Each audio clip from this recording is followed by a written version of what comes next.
여러분 안녕하십니까? 뉴스투데이 제주입니다.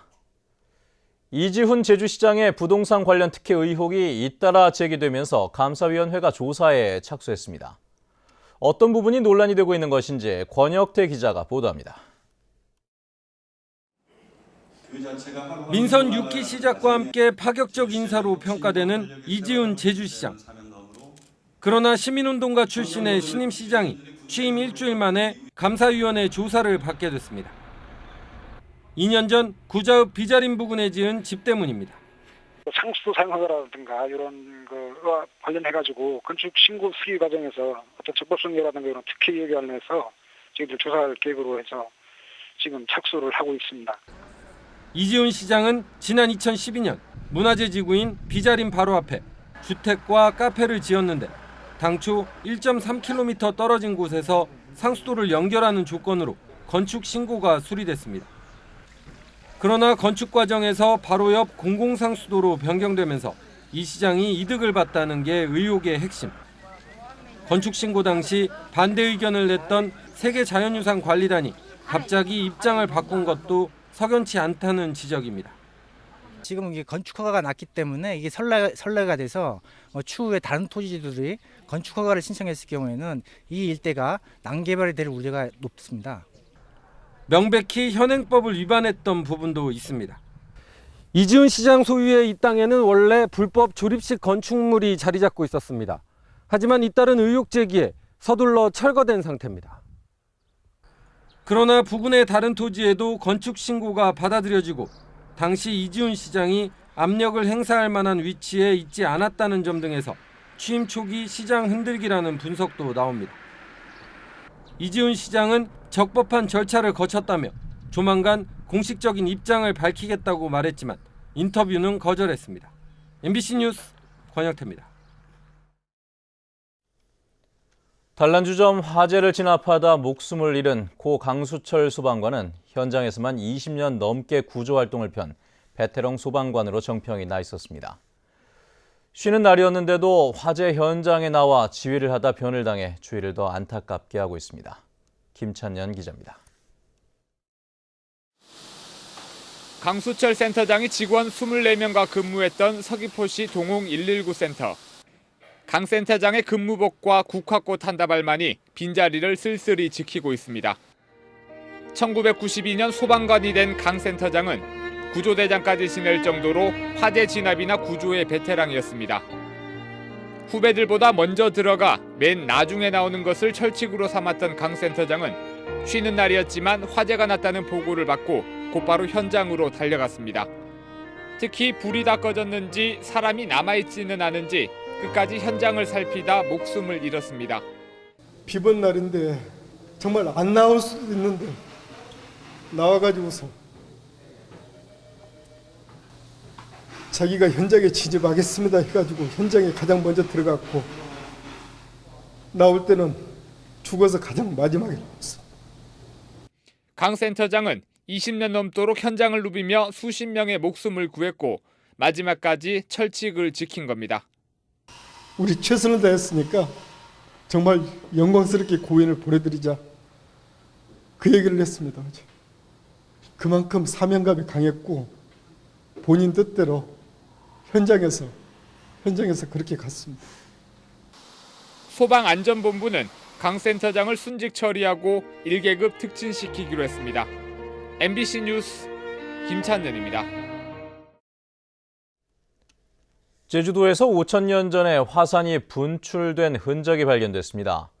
한국지질자원연구원은 서귀포시 안덕면 상창리 현무암층에서 발견된 탄화목에 대한 탄소 연대 측정 결과 5,000년 전 것으로 판명됐다고 밝혔습니다. 특히 이번 상창리에서 확인된 화산 활동은 용암이 분출해 내륙에 흘러내린 것으로 수성 화산인 7,000년 전의 송악산 화산 활동과 차이가 있다고 덧붙였습니다.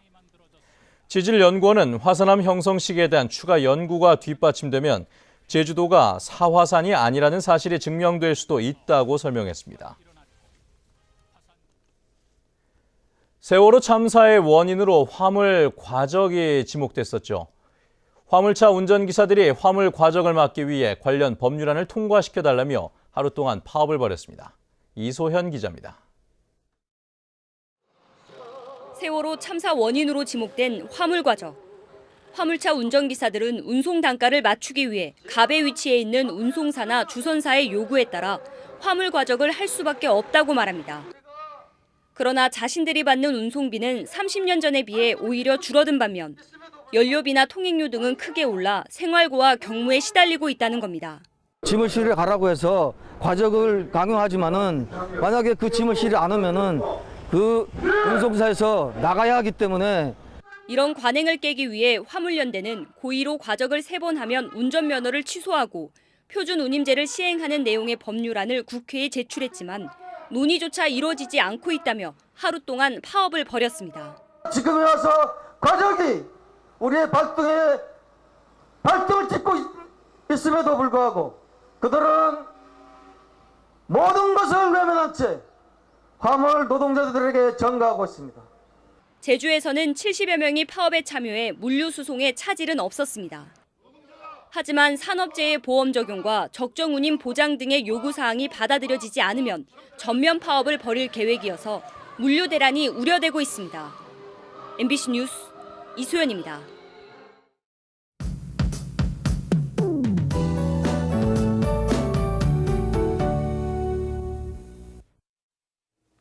네, 오늘은 집에서 나오실 때 우산 꼭 챙기셔야겠습니다. 다시 장맛비 소식인데요.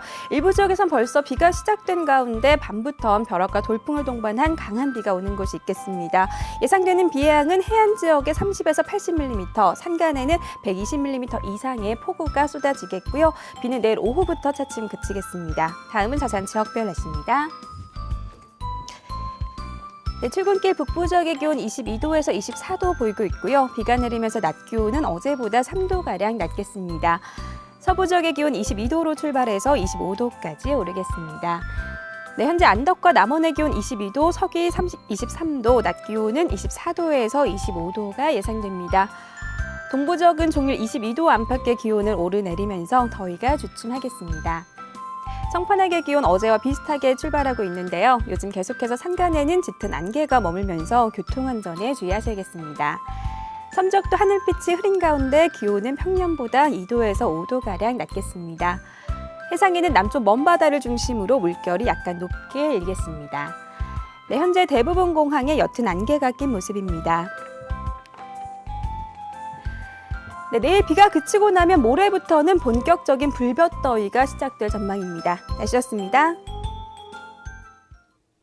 제주시 자동차 등록 대수가 크게 늘었습니다. 제주시에 따르면 지난달 말 현재 등록된 자동차는 28만 5,300여 대로 1년 전에 비해 4만 3천여 대, 17.8% 증가했습니다. 제주시의 경우 한 세대당 1.62대 자동차를 보유해 전국 평균 0.96대보다 훨씬 많았습니다. 다음은 문화예술계 소식과 생활 정보를 정유진 아나운서가 전해드립니다. 제주도 미술대전 역대 대상작품 전시회가 오늘부터 다음 달 9일까지 도립미술관에서 마련됩니다. 신진 청년작가 공모에 선정된 한국화가 신승훈 기획전이 오늘부터 오는 21일까지 제주시 연갤러리에서 열립니다. 제주 청교련은 내일 저녁 6시 30분 제주학생문화원 대극장에서 서울 마하보리사 주지인 자명스님을 초청해 토크 콘서트를 개최합니다. 제주세계 합창경연대회가 오늘 오후 2시 제주도 문예회관 대극장에서 열리는데 모두 9개 팀이 참가해 노래 실력을 겨룹니다. 제주관광공사는 제주도 내 중고등학생을 대상으로 유네스코 세계 지질공원 민간 홍보 서포터즈인 지오버디 2기를 오는 30일까지 모집합니다.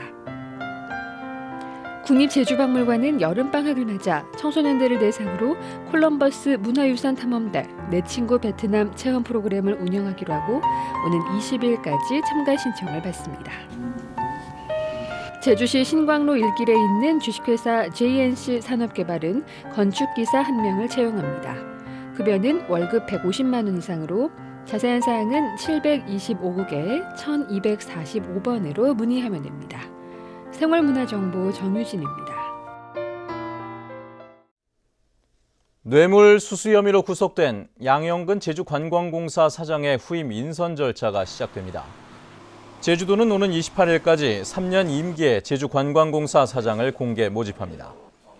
관광공사 사장은 원희룡 지사가 처음 임용하는 기관장으로 향후 공기업과 산하 기관장의 인사 방향을 가늠해 볼 수 있는 기준이 될 것으로 보입니다. 또 지난 7일 사표를 제출한 제주문화예술재단 김은석 이사장 후임과 다음 달 임기가 끝나는 제주의료원과 서귀포의료원장에 대한 공모 절차도 조만간 시작될 계획입니다. 원희룡 제주도지사는 어제 청와대를 방문해 김기춘 비서실장과 유민봉 국정기획수석 등을 만난 자리에서 신공항 건설을 비롯한 지역 현안을 설명하고 협조를 당부했습니다. 원 지사는 특히 해군기지 사업의 정상적 추진과 갈등 해결을 위해 사법 처리된 강정마을 주민 등에 대한 특별 사면과 복권을 건의했습니다. 네, 뉴스투데이 제주를 마칩니다. 시청해주신 여러분 고맙습니다.